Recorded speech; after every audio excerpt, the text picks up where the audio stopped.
First story. Part 1. When the TV began to whisper.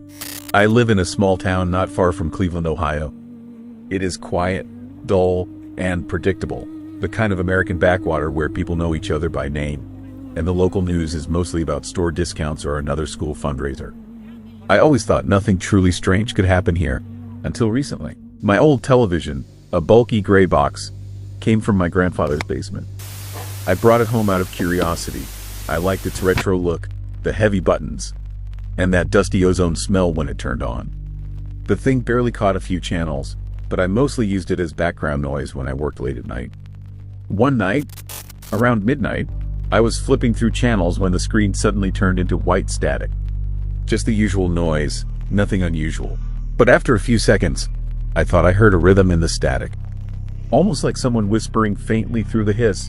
At first, I blamed it on exhaustion. I leaned closer. Through the crackling noise, I caught a short phrase. "Are you watching?" I turned off the TV immediately. The silence in the room made it worse. I sat on the bed, staring at the dark screen, feeling the slow crawl of cold along my spine. A few minutes later, I turned the TV back on. Everything was normal. News, ads, the usual. Channel 19 did not even exist. The range ended at 18. But when I clicked past it, the screen came alive again. The same static. But now there was a faint, barely visible silhouette behind it. It looked like someone was standing on the other side of the screen. I heard the whisper again. "I've been waiting for you to turn it on." This time, I did not switch it off. I sat there, listening to the voice fade in and out, breaking into incomprehensible words. It sounded like a child, or a woman, or I am not even sure. What mattered was that it did not come from the speakers.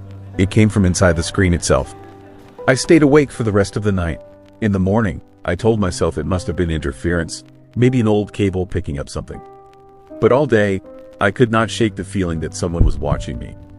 Not with eyes, but with something else, as if a presence was lingering nearby, in the air. By evening, I went back to the TV. Channel 19 still existed. And this time, it was not just static. Someone was quietly tapping, as if with fingers on the glass. Part 2. They started to answer. The next evening, I sat in front of the television again. I did not want to, honestly, but curiosity always wins over fear. I wanted to understand what was happening. The room was almost dark.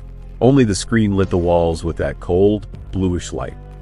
When I turned the TV on, the familiar static appeared, but this time it seemed to breathe. The noise came and went uneven, as if someone was moving fabric behind the glass. I pulled out my phone and started recording. I wanted proof, to show myself that this was nothing but light and exhaustion. But when I brought the camera closer, the static changed. Through the flickering white haze, I saw a shadow. I caught a glimpse of a hand, thin, pale, almost made of light. It pressed against the inside of the screen. Then the television clicked. A short, sharp sound, like a knock from within. I jumped back. The noise vanished, and suddenly there were words, plain white letters on a gray background. "Do not record this." My heart began to hammer. I pulled the plug out of the wall, but the screen did not turn off. It kept glowing faintly, as if alive. And I swear, I know how insane this sounds. The words began to change. "We see you." I stumbled backward, nearly tripping over the chair. A cold draft swept across the floor. Outside the window, I heard a faint scraping sound, like someone was standing right there, slowly dragging their fingers across the glass. I looked out. Nothing, only darkness and my own reflection. The soft light of the TV behind me. But when I turned back, the screen was black. No static, just my reflection. And another figure standing right beside me. Part 3. They know my name. I stopped sleeping. Or rather, I tried, but every time I closed my eyes, I saw the screen. The same gray, breathing one, and the hand pressed against it from the inside. After that night, I turned off the TV, put it away in the closet, even pulled the antenna out of the wall. But somewhere between sleep and wakefulness, I could still hear that rustle. Steady, electric. As if someone whispered words that couldn't be understood, right there, in the frequencies between stations. After 3 days, I realized I couldn't take it anymore. I pulled the TV back out, put it in its place, and just sat down in front of it. I didn't even turn it on. It came alive the moment I looked at it. There was no static on the screen, only a flat, warm gray tone. And then letters appeared. Why did you leave? I didn't understand at first that it was a question directed at me. I just stared, afraid to blink. The letters vanished, and a new line appeared. We missed you. I stepped back from the screen, feeling the cold crawl under my skin. My heart was pounding fast, as if trying to warn me, do not look now. But my gaze was trapped. The light from the TV grew warmer. It wrapped the room like a soft blanket. I even smelled something, faint, like ozone after a storm. And suddenly, I heard my own voice. Quiet, tired, as if recorded in advance. You do not want to be alone, right? I froze. It wasn't an echo. It was me, but not in real time. I was speaking, though my lips didn't move. Who are you? I whispered. The screen flickered. A shadow passed behind the glass, and then the words appeared again. We are what you left behind. I didn't understand what that meant, but at that exact moment, the TV shut off. Everything fell silent. I sat in the dark, and then the phone on the table lit up on its own. A new message, no sender name. At 1919 message, we like your apartment. The window is nice. I dropped the phone. Outside, darkness. But when I came closer, the glass looked fogged up from the inside, as if someone was breathing right there, inches away. I tried to rationalize it. Maybe a virus, maybe someone's stupid prank. I even thought of calling Jim, an old friend who worked in tech support. But I didn't want to sound insane. That night, I went to bed again, leaving the TV unplugged. But at 3:19, I woke up to a faint light. It was coming from the living room. I knew I hadn't turned anything on. And yet, the screen was glowing. Softly, like breathing. I got up, walked barefoot across the cold wooden floor, and then I heard it. Not noise, not crackling, but voices. Many of them, whispering, yet distinct. Male, female, childlike, all speaking at once, overlapping. I could only make out one word, repeating with every breath. Look. I came closer, and realized the screen was split into 9 small squares, like a security camera feed, each one showing an image. I didn't recognize them right away. The first camera showed the entrance to my building. The second, the stairwell. The third, my hallway. And in the center showed my living room. I was standing right there, in front of the TV. The camera was watching me. What do you want? I asked, feeling my voice shake. On the central screen, letters began to form over the image. Say your name. I didn't get it. What? Say, your name. I didn't say anything. I just stepped back, turned off the light, and in the dark, I heard it. The whisper wasn't coming from the TV anymore. It came from the walls. It moved through the rooms like an electric current. And every word echoed as pain somewhere inside my chest. First quiet, then louder. James. I froze. That was my name. I hadn't told anyone who I was. Not on any site, not in any account. Only the TV. It could see, hear, record. How do you know my name? I almost shouted. The answer came immediately. On the screen appeared the reflection of my room. But I realized it wasn't a reflection. I was standing with my back to the TV. Yet the figure on the screen was facing me. My face, but with a different expression. It was smiling, because we never left. I lunged forward, grabbed the cord, ripped it out. The light didn't go out. It got brighter. From the speakers came a strange sound, like a deep inhale stretched over several seconds. Then, silence. Absolute, heavy, ringing silence. I stood there, in the quiet, and then someone whispered right behind me. Turn around. Part 4. The replay. It's been 6 days since the voice said my name. Since then, I haven't touched the TV. I covered it with an old bed sheet, unplugged every cable, even switched off the power strip. Still, every night at the same time, 3:19, I wake up. Always the same feeling, as if someone has just left the room. I tried sleeping in the bedroom, then in the hallway, then on the balcony. No difference. The static follows. It doesn't come from speakers anymore. It comes from the air itself, dry, electric, like a radio tuned just a breath off frequency. I told myself it was stress, hallucination. But when you start timing the silence, and it responds to your breathing, you stop calling it imagination. Yesterday I noticed something else. When I walk past the covered screen, the fabric moves slightly, like it's breathing underneath. At first I thought it was the draft, but when I stood still, it pulsed in sync with my heartbeat. Tonight I decided to record it. If I'm losing my mind, I need proof. I set up my phone camera on the table, facing the covered TV, and hit record. The room was dark, only the blinking red light on the phone camera visible. I sat down, waited. 1 minute, 2, 10, nothing. Then, a soft sound, like fingertips brushing against glass from the inside. The sheet moved again, slow, almost tender, and then I heard my own voice, coming from the other side of the fabric. "You left us in the dark." I couldn't move. My throat locked. It was my tone, my cadence. Exactly as if someone had taken my voice and stripped it of warmth. The camera kept recording. I didn't dare touch it. I just whispered, "What do you want from me?" The sheet went still. For a moment, the silence felt heavy, alive. Then, from behind the fabric, I heard a quiet click, like an old remote being pressed once. The room filled with faint gray light, filtering through the thin cotton of the bedsheet. I could see movement beneath it. Not a figure, not hands, something flatter. It looked like a face pressed against the inside of the screen. Not alive, more like an imprint. Eyes wide open, staring out through layers of fabric and glass. And then I realized the phone on the table was vibrating. A notification. New message from an unknown number. 1919. Video file received. I opened it. It was my own footage. The one I had just been recording. Except, I wasn't in it. In the video, the camera faced the TV exactly as I had set it. But the sheet was gone. The screen was on, glowing softly. Someone was sitting in my chair. Same clothes, same posture. But the head was slightly tilted toward the camera. And when it lifted its face, I saw myself, smiling. I paused the video. The timestamp said 3 hours, 19 minutes, and 0 seconds.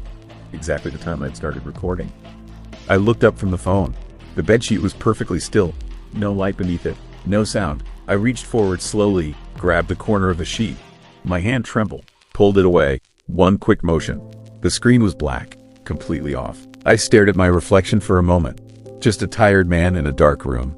Then, as I turned to leave, the reflection didn't move. It just stood there, watching me walk away. That's where the footage ends. At least that's what the detective said when they reviewed it. They told my brother that the video stopped recording at 3:19 and 43 seconds.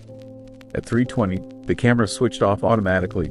No sign of struggle, no sign of tampering. Just static. They found my apartment empty. TV unplugged, phone on the table, battery drained. No signs of forced entry. No signs of violence. Only one detail stood out. The TV screen had a faint handprint on the inside of the glass. Smudged from within, like someone had pressed against it, trying to get out. The police report calls it unexplained disappearance. Neighbors mentioned the sound of white noise late at night. They assumed it was interference. But sometimes, when the signal cuts briefly during a storm, they swear they hear a voice between the static. A man's voice, calm, slow, familiar, whispering, "Can you see me now?" And right after that, Channel 19 goes dark for exactly 19 seconds. Then the broadcast resumes. And if you look closely enough, for just a moment, you might see a faint reflection. Someone sitting in a dark room, staring straight at you through the glass. Second story. The Cursed Antique Box. A true horror story from London. A chilling tale of two sisters who discovered a haunted box in a mysterious London antique shop. What they found inside changed their lives forever. August heat blanketed London in an unexpected wave. Sisters Jessica and Allison, who had come from Boston, sought refuge from the heat in narrow passages between Victorian buildings, where shadows promised saving coolness. They had come here for a week, their first joint vacation in 5 years. Jessica worked as an architect in New York. Allison taught literature in Chicago. Life had separated them into different cities, but the sisters remained close. Look, Allison stopped by a nondescript door in a narrow passage between old houses. A faded sign read, "Antiquities."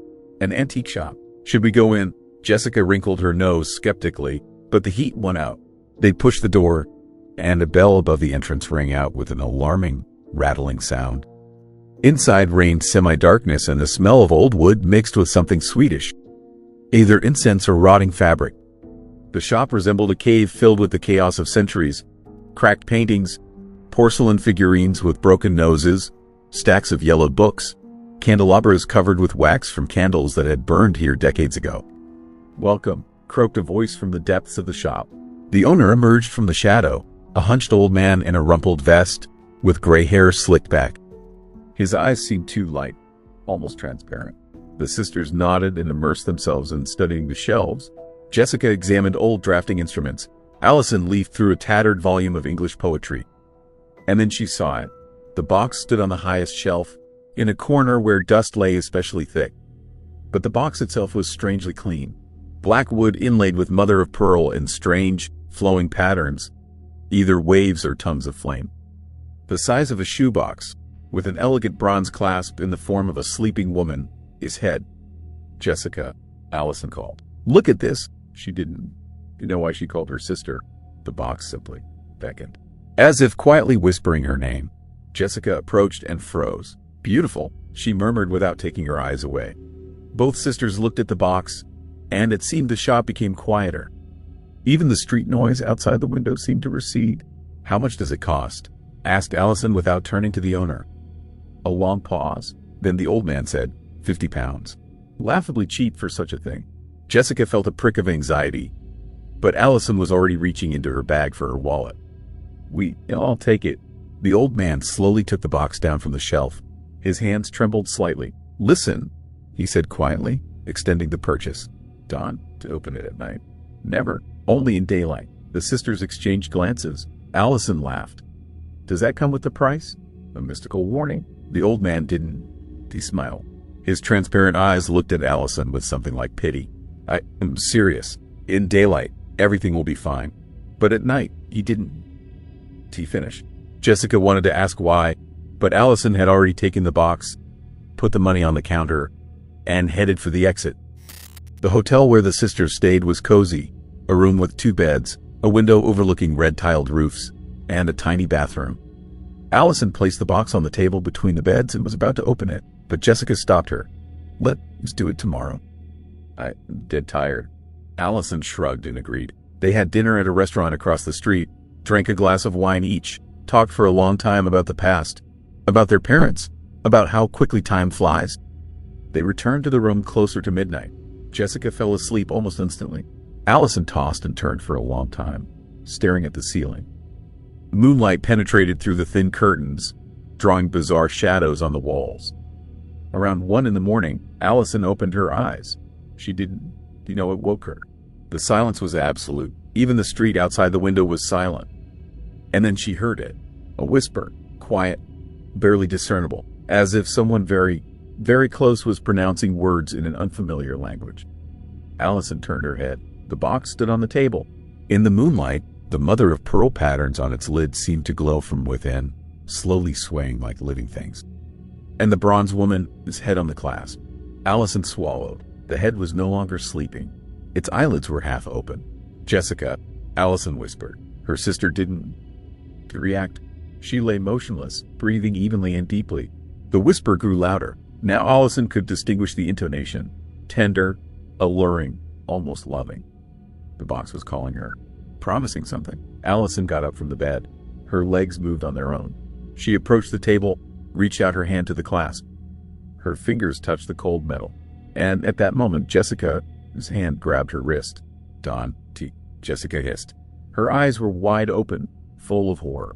You heard what the old man said? Allison blinked as if waking up. The whisper broke off. She pulled her hand back, and the sisters silently returned to their beds. They didn't say another word that night, but neither of them slept until dawn. In the morning, birds sang outside the window, and the box looked completely ordinary. The mother of pearl gleamed dully. The bronze head slept, eyelids tightly closed. Was it a dream? Asked Allison at breakfast. No, answered Jessica. They returned to the room with a firm intention to figure it out. In daylight, the fear seemed foolish. Allison opened the box. The clasp yielded easily with a quiet click. Inside lay a layer of burgundy velvet and nothing. The box was empty. Only on the bottom of the velvet was visible a burned spot, as if someone had pressed a red-hot coin there. What a disappointment, Allison muttered, but Jessica frowned. She carefully touched the velvet. The material was icy despite the warm air in the room. And the burned spot. It's not a spot, she whispered. It is a shadow. Allison looked closer. Jessica was right. The shadow was moving, slowly, almost imperceptibly, spreading across the velvet, growing larger. The sisters slammed the lid shut. We need to return it, said Jessica. Allison nodded. They rushed to the antique shop half an hour later. The door was locked. A sign hung in the window. Closed. Probably a day off, suggested Allison. They stood at the door for 20 minutes, peering through dirty windows. Darkness reigned inside. The owner was nowhere to be seen. I'll come back tomorrow, Jessica decided. On the way back, they stopped at a cafe.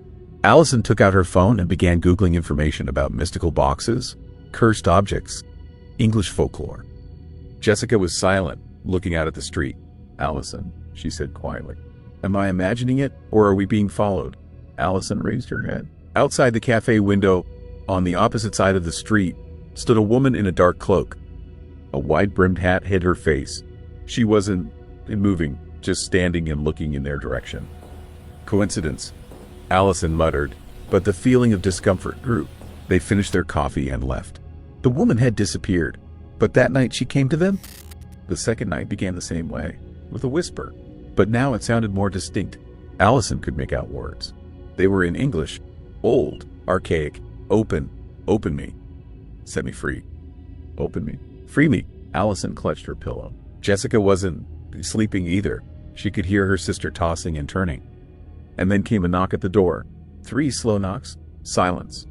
3 more. The sisters froze. It was 3 a.m. Jessica slid off the bed, crawled to the door, and looked through the peephole. There was no one on the landing. The knocking repeated, but now it wasn't coming from the door. It was coming from the box. The lid shuddered with each blow. The bronze head on the clasp opened its eyes, completely. Empty eye sockets stared straight at the sisters.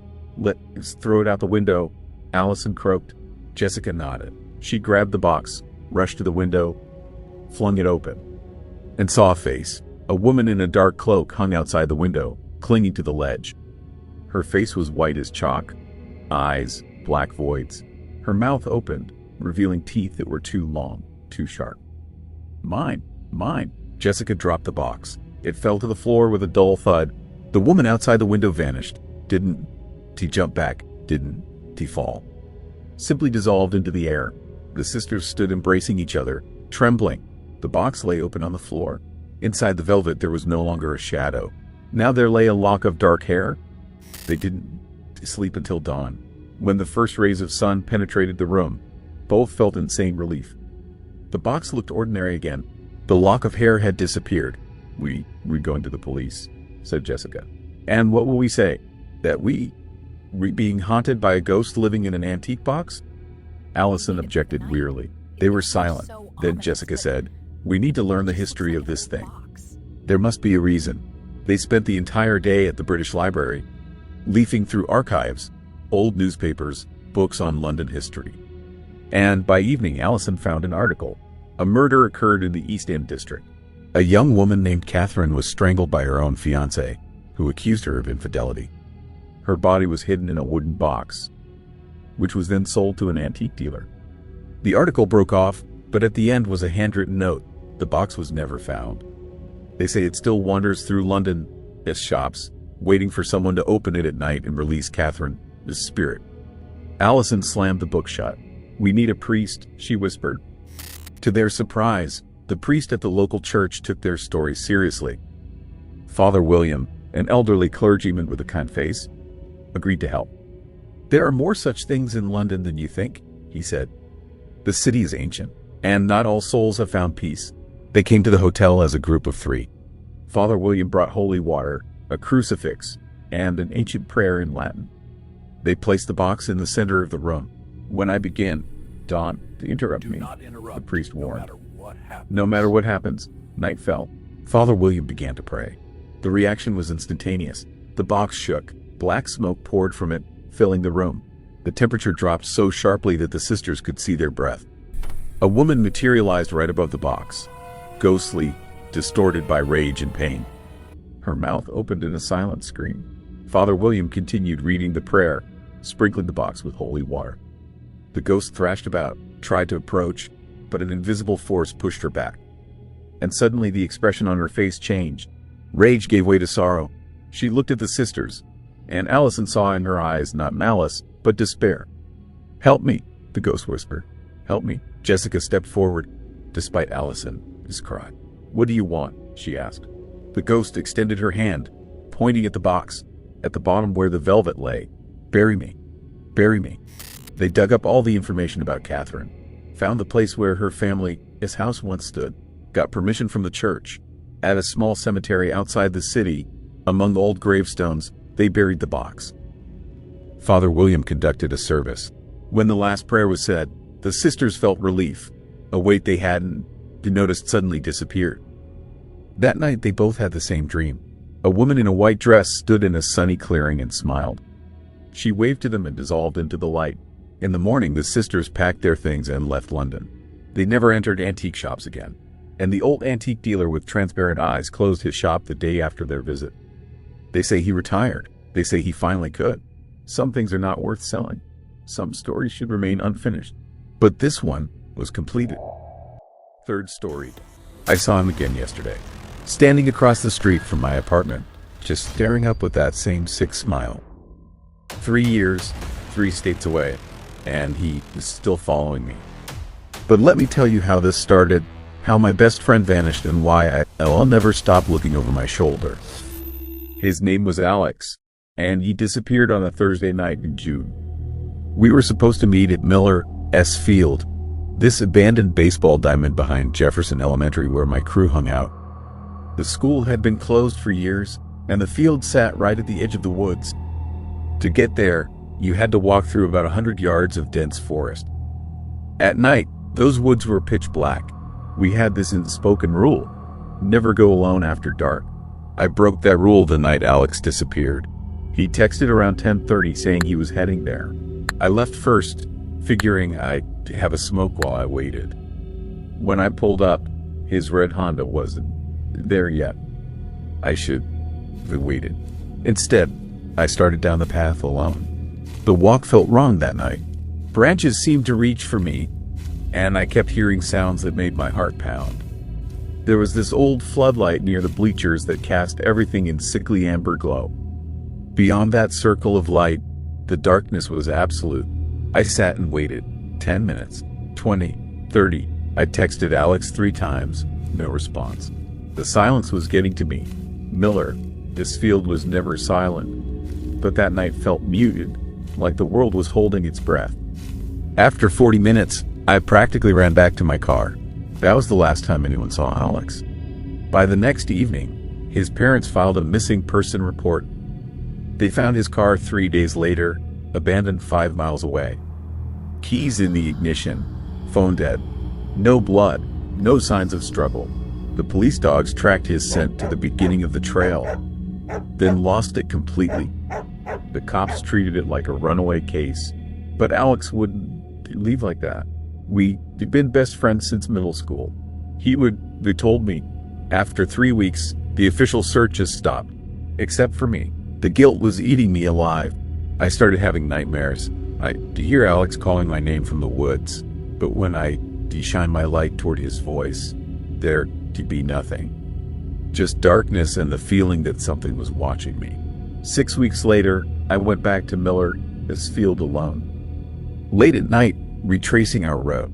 As I got close, I could see the amber glow through the trees.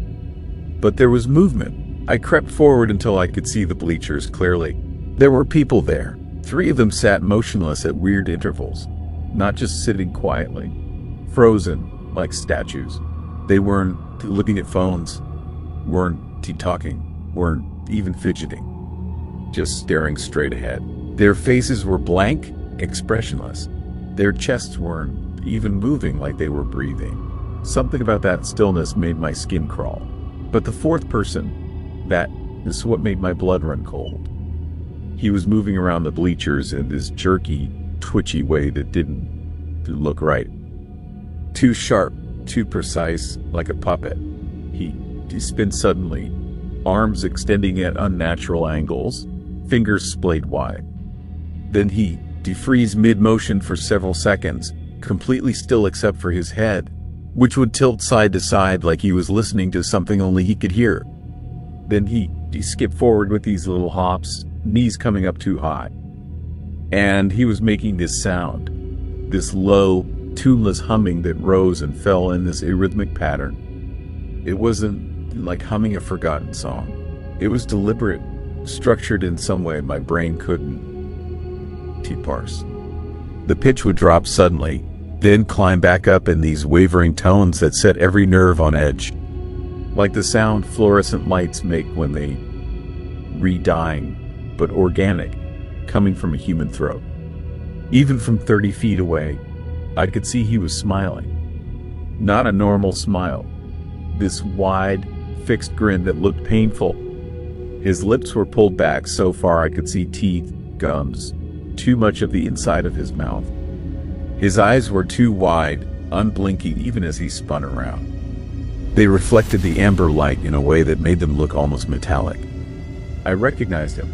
Not clearly, but the way you recognize someone from a dream. I'd seen this man before. I stood there frozen, my legs numb, my breath shallow. My brain was screaming at me to run, but I couldn't move. It was like being in a nightmare where your body won to be you.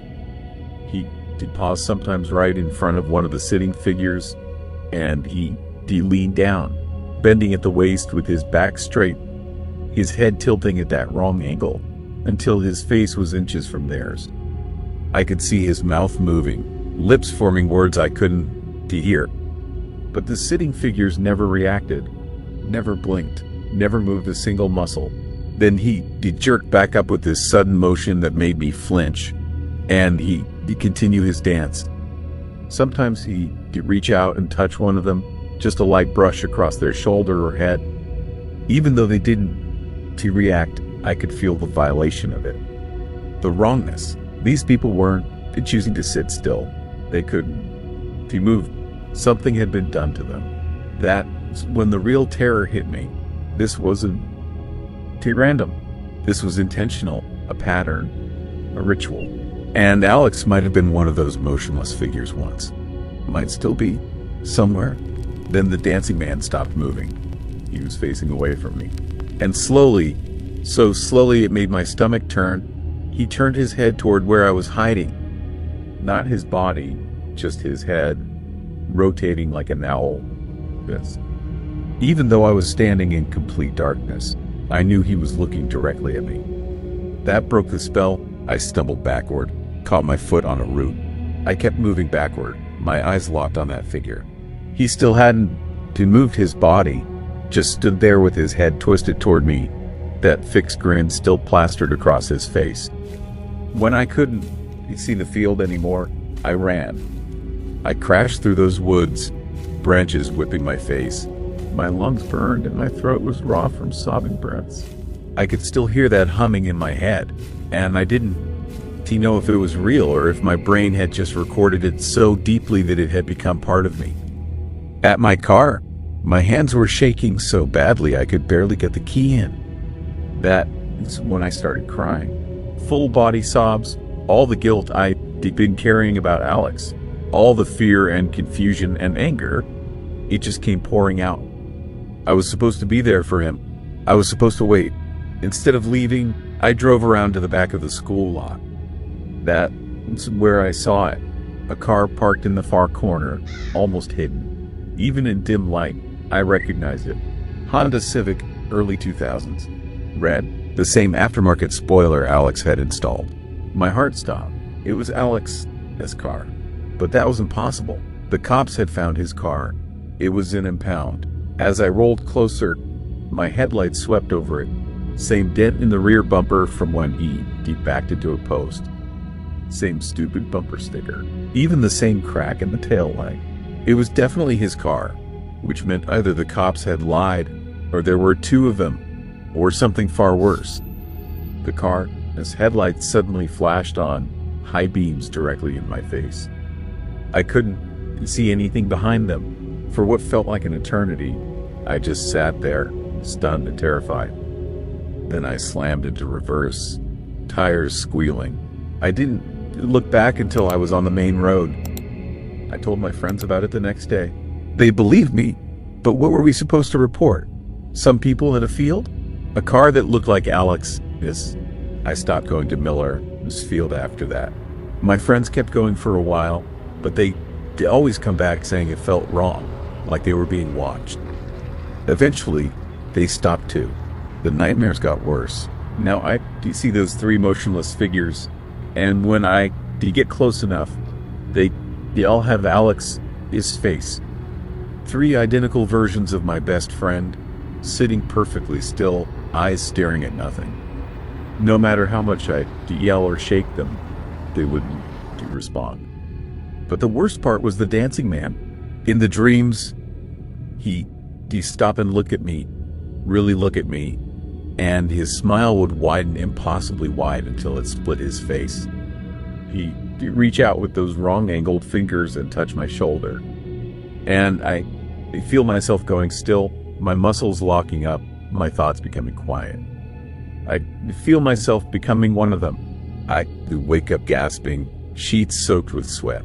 Some nights I wake up and find myself sitting perfectly still on the edge of my bed, staring at my wall with no memory of getting up. Those were the nights that scared me most.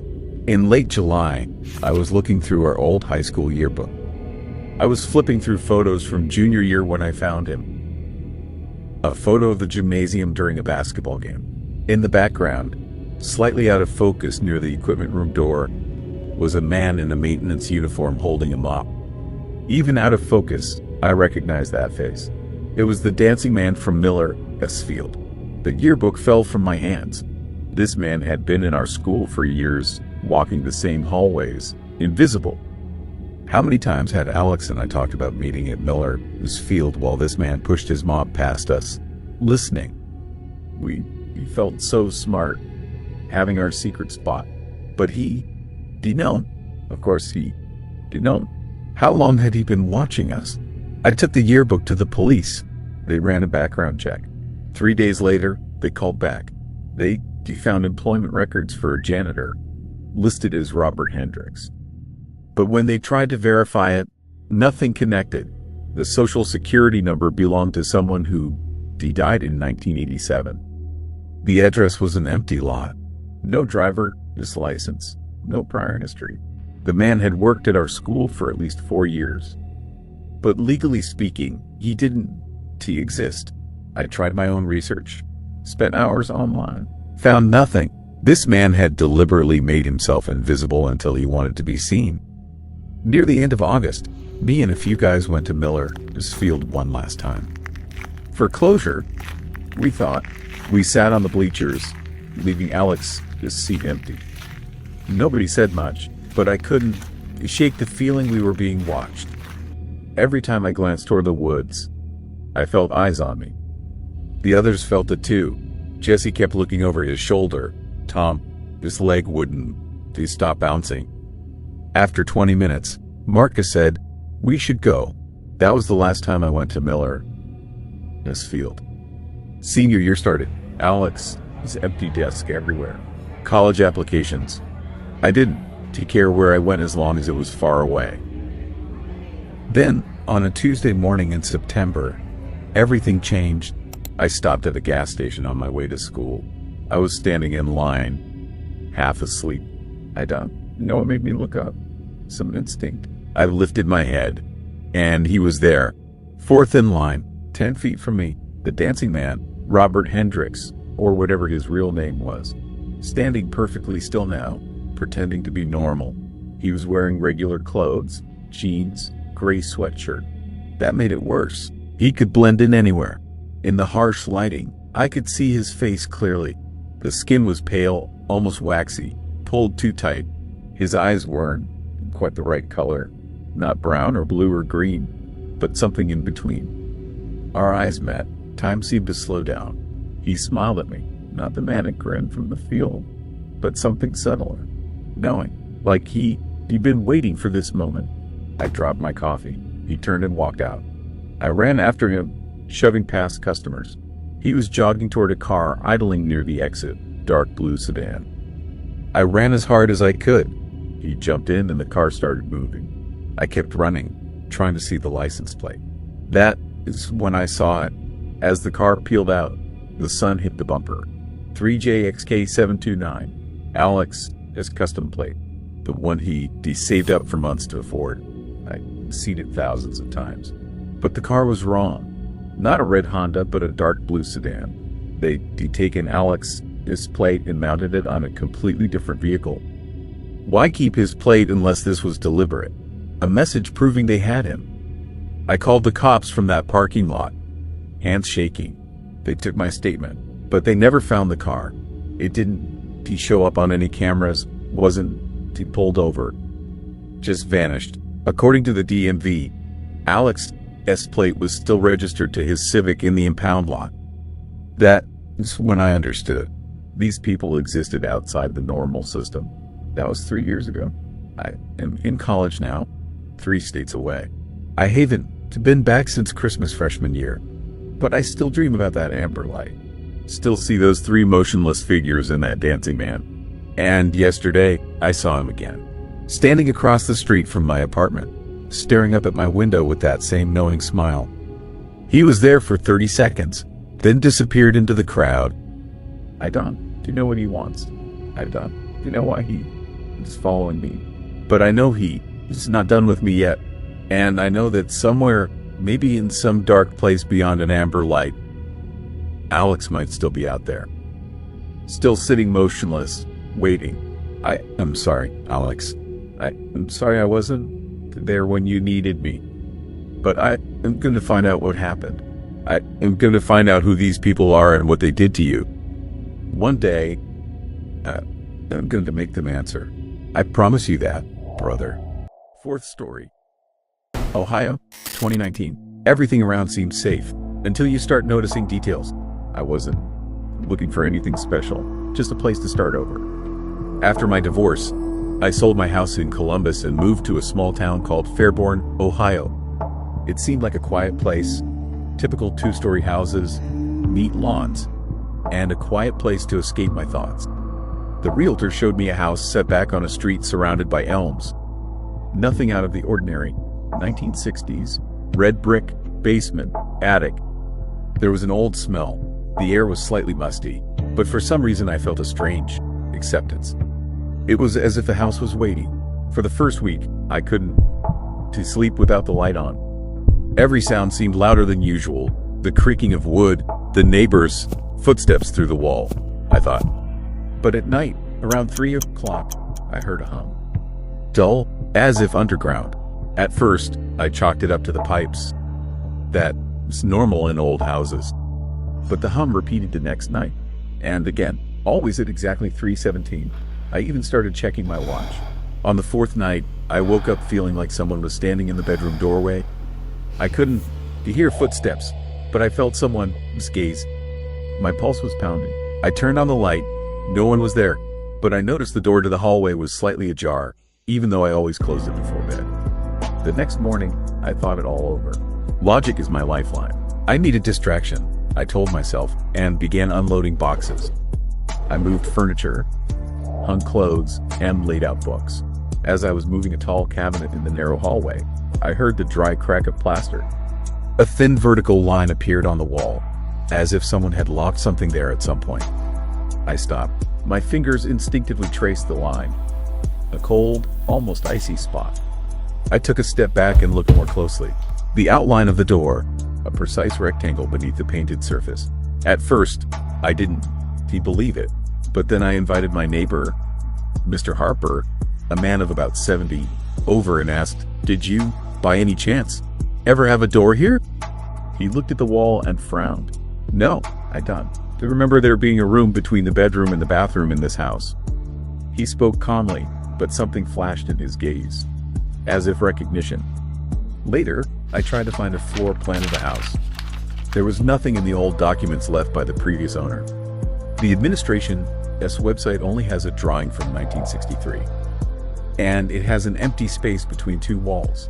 No signature, no explanation. Then I remembered the realtor's words. The house is being sold after the owner is dead. A lonely man. They say he didn't like guests. With each passing day, the sensation of the walls breathing grew stronger. At night, the hum turned into a low, pulsating beat, like a heart under the floor. And then, one morning, I noticed that the line on the wall had gotten wider. It was as if the paint was peeling off on its own. I bought a putty knife. I started peeling off layer after layer, and the paint peeled off unevenly. as if someone was trying to hide the outline, not just fill the wall. When the wooden frame opened, I smelled something. Not rot, not damp, but something familiar. The smell of an old basement where you hid from thunderstorms as a child. Under my fingers was a handle, a real one, metal. I pulled it and felt cold air rushing out from within. The temperature in the hallway seemed to drop 10 degrees. I opened the door and saw the room. It was small, windowless. The furniture was old, a wooden table, a dusty chair, and a stack of newspapers in the corner. But the strangest thing was that there was a photograph hanging on the wall. I walked closer and froze. The photo was of me, standing in the doorway of this same room. Only a smile was on my face, the kind I don't know how to smile. Since then, I haven't slept. The hum grew louder, and on the wall where the door used to be, there is nothing now, just a smooth layer of paint. But every night, at exactly 3:17, I hear someone breathing behind it. I thought I could just forget it. Close the door, even if only in my head. A week passed. I tried to live a normal life, working remotely, going to the store, walking my neighbor, this dog while he was in the hospital. But the feeling of being watched didn't go away. It wasn't like in the movies where you were being haunted by a shadow. This was different, as if someone was quietly comparing your behavior to something you didn't understand. At first, it all manifested itself in small details. The book lying on the table turned upside down. The kitchen clock was frozen at 3:17. Mrs. Allison, whose neighbor said she saw the light on in your window, even though I was at work until late in the evening. I checked the outlet, the timer, even the cameras on my phone. Nothing, but every night now began with me checking that wall. Smooth, dead. I began to notice a strange smell, a mixture of dust and something metallic. It appeared closer to nightfall and seemed to rise from above. I went up to the attic. There were old boxes there, covered in thick cobwebs. Written on the lid of one of them in faded ink, M. Collins, 1974. I don't know who this is. Inside are old magazines, a couple of Polaroids, and a tattered leather notebook. On the first page is neat, feminine handwriting. He got up again in the night. He stood in front of the wall. He talked to her. I flipped through the pages. The pages were filled with fragments, as if the woman had been trying to keep a diary but couldn't to get her thoughts together. The room opened again. The voices won. "Let me sleep," he said. Someone was living there. The last entry is dated September 10th, 1974. The rest is blank. I met Mr. Harper again at the store. The old man looked tired, but when I mentioned the house, his face tensed. "Did you find something?" he asked, not looking me in the eye. "I found a room, behind the wall." He looked at me sharply. "Don, to open the door again," he said quietly. "Some things, Don, do want to be found." Then, as if remembering himself, he added, "You must have imagined it." Old houses like to play with memory, but the tone of his voice suggested otherwise. A few days later, I noticed something strange again. The photograph I found in the room had reappeared. This time, it was framed on the shelf next to the TV. I didn't touch it or move it. The photo is the same. I'm standing in the doorway. But now there is a shadow behind me, a human silhouette, fuzzy, as if it had moved when the picture was taken. I tried to make out the reflection, but no matter the lighting, the silhouette remained, as if fused into the paper itself. That night, I couldn't take it anymore. I set my phone to record, pointed the camera at the wall, and went to bed. I woke up to a click, that same sound you make when you turn a doorknob. I jumped up and turned on the light. The camera captured everything. At 3:17, a flash of light, as if a crack had opened for a second. A jet of steam, like cold breath, emanated from it. Nothing else. I sent the video to a friend who works in the police. He replied a day later, "This can be true." I checked it frame by frame. At the 6th second, there is a reflection. You can see it there, but you were standing closer to the door than the camera. And you were looking straight into the lens. Since then, I haven't used mirrors. And every time I see my reflection in the window, it seems to me that it blinks a little later than I do. It's been raining for 3 days. The sky isn't gray. It's the color of rusty iron. The air is hollow, like a basement. I hardly sleep. Every night. 3:17. Click. A crack in the wall. Sometimes. A short metallic thud. like someone dropping something on concrete. I tried recording sounds, but the recorder only picked up static. But at the 6-minute mark, the same moment always appears. First a light breath, then a voice. A whisper, barely audible. You were already inside. I started looking for rational explanations. Humidity, settling foundations, old pipes. But everything seemed to adapt to my attempts to calm down. When I turned on the radio, a familiar rustling sound always flickered between stations. When I opened my laptop, the cursor moved by itself to the word wreck. One day, the screen simply went dark, and for a moment, a wall was reflected there, with a door. A door that wasn't there. Late at night, the phone rang. The number had no area code, just numbers 0317. I picked it up, and I could hear breathing on the speaker.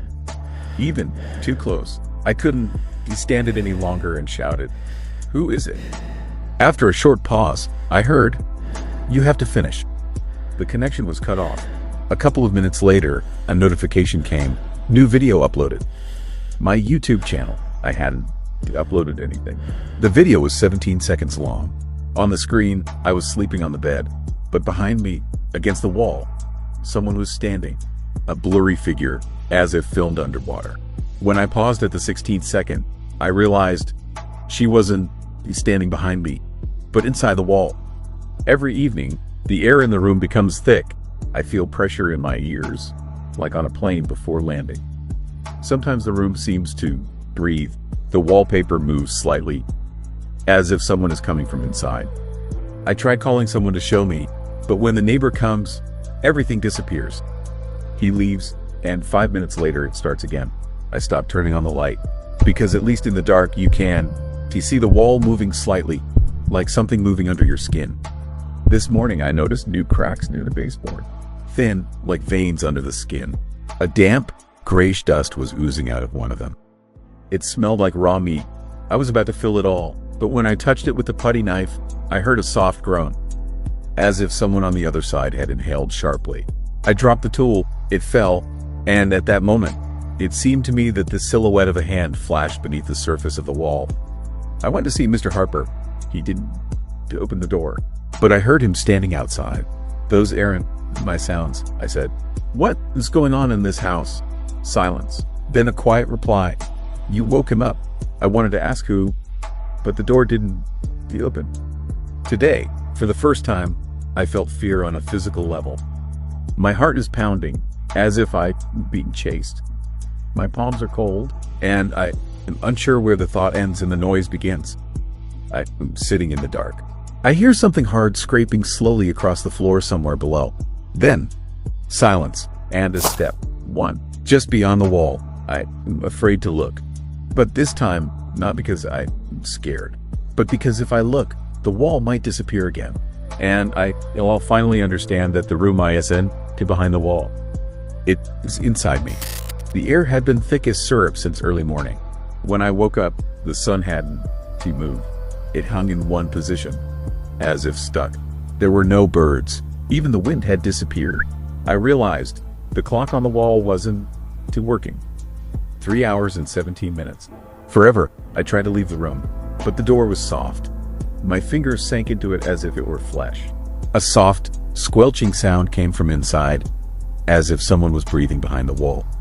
I stepped back, but the floor beneath my feet shifted, as if reacting to my step. My reflection in the mirror no longer moved in sync. It stood still, blinking later than I did. And then it smiled, not with my face. I shattered the mirror. The shards fell, revealing not a wall, but a cavity. A void that smelled of iron and damp earth. I tried to reach the exit, but every door led to the same room. The same smell, wet concrete, dust, rust. With each circle, the lamp grew dimmer and the walls grew darker. I noticed the floor was covered with thin footprints. They moved in a spiral, converging in the center of the room. I followed them. Where they ended, there was a crack. A soft thumping sound emanated from it, like a heartbeat, slowly, heavily. I leaned closer and put my ear to it. Inside, I could hear someone whispering, "You, rehome." When I pulled back, the wall began to breathe. The wallpaper fabric bulged and pulsated. Wetness emerged from a seam. For a second, It seemed to move in time with my breathing. I tried to scream, but it didn't work. The air in my lungs seemed frozen. The room was dead, and sound didn't travel. And then I realized the house I isn't just alive. It is listening. Every movement I make is reflected in it. I turned my head, and the walls trembled slightly. I blinked, and the light flickered back, as if we were connected now. When I looked at the crack again, it had already stretched all the way to the ceiling. A thick shadow was seeping from within. Not black, more like the color of liquid graphite. I felt a slight jolt, and then something grabbed my ankle. Warm, wet, with a force like a human hand. I fell, and at that moment, every light in the house flashed on simultaneously. A white light, blinding, and then darkness. I don't know how much time passed. I woke up, back in bed. 3:17. As always, only the wall opposite is no longer white. It is breathing, and beneath its surface, a silhouette. He slowly approaches. I see the outline of a face appearing within the material. Mine. He opens his eyes and whispers, "Now it's your turn to look." And when the light flashes again, I am already on the other side. Where the crack was, there is now a smooth wall. On the other side, footsteps, and someone's voice. Oh my God. What is that sound? I want to scream, but there is no sound, only rustling and breathing. 3:17. He woke up. Fifth story. Everything around you seems safe until you start noticing the details. So, this happened in 2019. I was renting a place in a small town in Oregon, the kind of quiet town where you can hear dogs bark and garage doors slam at night. The house was old but cozy, creaky floors, the smell of dust and coffee in the mornings. I didn't look for solitude. I just wanted some calm after the divorce and changing jobs. Across the narrow yard was the neighbor's house, a man in his 50s, ordinary, a little awkward, but always polite. I never remembered his name, though he introduced himself. Maybe Tom, maybe Ted. He almost always smiled, not a wide smile, more like a reminder to himself to look pleasant. At first, I didn't pay much attention. He was just part of the background. But after a couple of weeks, I noticed something. He never turned his lights off. Never. I could come home at 2 in the morning, 3, even at dawn, and his windows were still lit. A steady yellow light in the bedroom and the kitchen. I thought maybe he worked nights, or he was afraid of the dark. But every time I passed his house, he would be standing at the window. Sometimes smoking, sometimes just standing, not moving. It started to feel wrong. Not because he was there. People stand by windows all the time, but because it felt like he was waiting for me to look his way. One late September evening, I stayed late at work. It was around midnight when I walked up to my door. His light was on, as always. I looked up, and for the first time I saw him looking straight at me. Motionless, expressionless. I immediately looked away and went inside. From that night on, I kept the curtains closed. A few days later, I woke up with the feeling that someone was in the hall. Silence, only the hum of the fridge. I lay still for a minute, listening. Then I got up and peered through my bedroom window, and froze. It was raining outside. His window was glowing as usual. He was standing by the glass. But now he wasn't looking at the street. He was looking directly at my house. I backed away quietly, trying not to make a sound. And then a small thing happened. The kind of detail that fractures calm. In the morning, I found muddy footprints by my door. As if someone had stood there a long time. In the rain. Without moving. I told myself to ignore it. But that night I woke up again. This time from a sound. At first I thought wind. Then I realized it was a scrape under the window, like a finger tracing the glass. I lay there, not breathing, feeling cold run down my spine. Then footsteps. Slow, almost silent. They moved away, then stopped. The next day I asked the landlady about the neighbor. She hesitated. Then she said quietly, "You must be mistaken. No one has lived there for 3 years." I didn't know what to say to the landlady. Nobody has lived there for 3 years. Her words just hung in the air, and I didn't even ask anything in response. I just stood there, nodding like a fool. But when I got home, the neighbor, his light was still on. I even took a picture of it with my phone. Warm yellow light, a shadow by the window. He was standing there. He was definitely standing there. I sent the video to my friend Jake. He lives in Portland, is a techie, and always explains everything with logic. He wrote, The problem is the old bulbs, dude. Maybe you are getting a reflection, or someone rented the house and the landlord doesn't, you know. I wanted to believe it, but something inside me was gnawing. Something about this just didn't add up. The following week, I decided to go closer, just to check. The house was old, the paint peeling, the yard empty. I went to the window.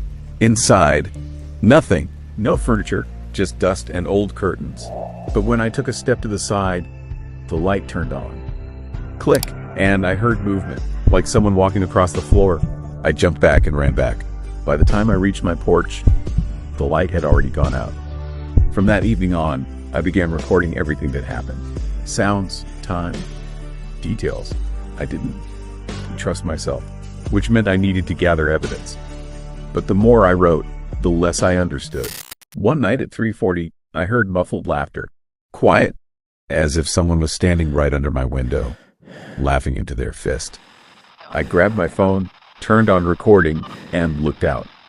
No one. And in the morning, I noticed my door wasn't fully closed.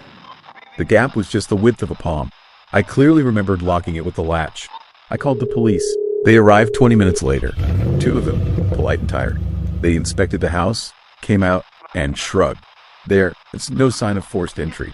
Maybe it's the wind, or maybe you forgot. I wanted to show them the house across the street, the one where nobody lives.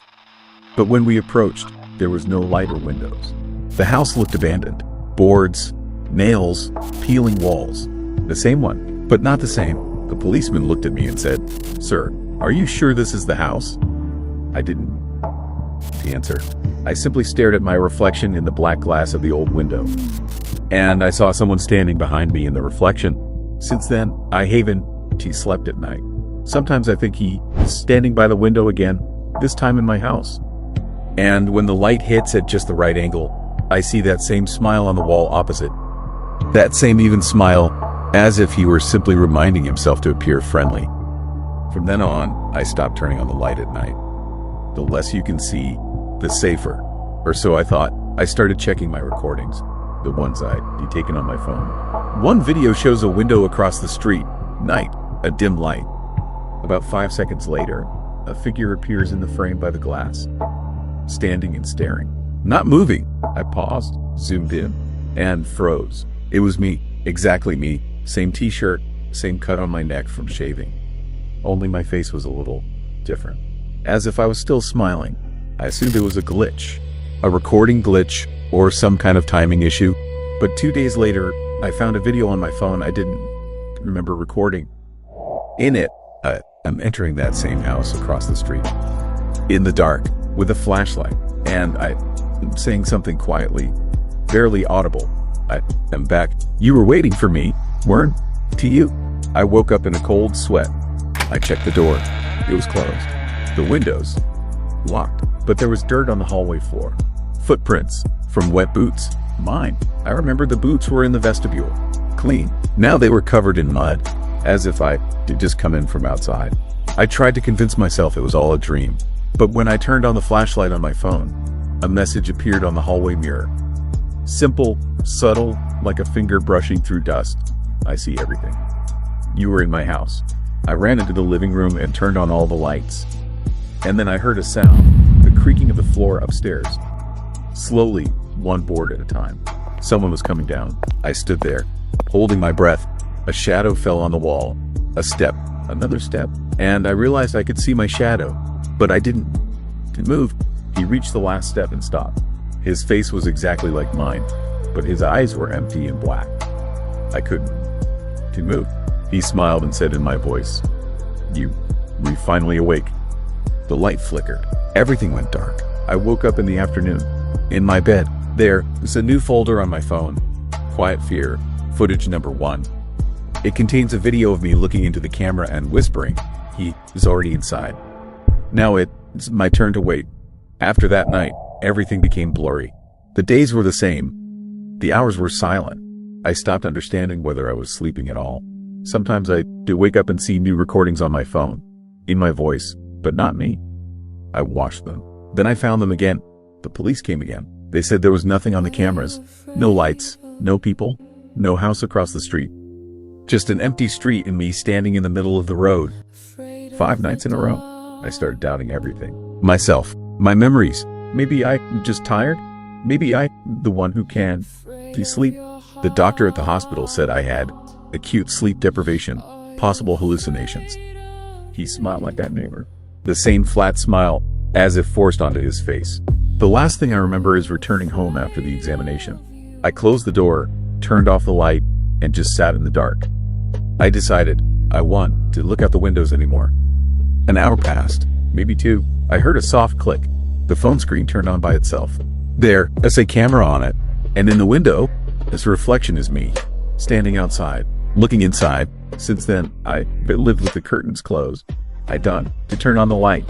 I try not to remember what I saw, but sometimes, when I walk through the house at night, I feel someone watching from the street, right at eye level.